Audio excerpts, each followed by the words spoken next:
আপনারা এখন যেটা দেখতে পাচ্ছেন এটা একজন সাহাবী কুলসুম বিন আল হেদম উনার বাসা ছিল। এখন যেহেতু এটা বাসা নেই, খেজুর গাছ করে দেওয়া হয়েছে, এটা চিহ্ন হিসেবে রাখা হয়েছে। মহানবী হজরত মোহাম্মদ সাল্লাহ সাল্লাম যখন হিজরত করে মদিনায় আসেন তখন এই বাসাতেই উনি অবস্থান করেছিলেন এবং উনি আশ্রয় দিয়েছিলেন 10 থেকে 12 দিন, মতান্তরে 14 দিনের মতো। এবং হজরত মোহাম্মদ সাল্লাহ সাল্লামের সাথে অনেক সাহাবী ছিলেন, তার মধ্যে উল্লেখযোগ্য হলো হজরত আবু বকর রাদিয়াল্লাহু তাআলা আনহু, তারপর আলী বিন আবি তালিব এবং আল মিকদাদ বিন আমির সহ অনেকজন। তো এইটার থেকে একটু সামনে এই উমর মানে আপনার এই সাহাবী কুলসুম বিন আল হেদম খেজুর শুকাতেন।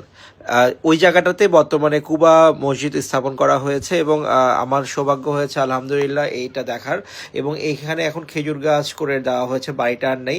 অ্যান্ড এটা হলো সেই কুবা মসজিদ। এখানে খেজুর যেখানে শুকানো হতো ওখানে এখন মসজিদটা স্থাপন করা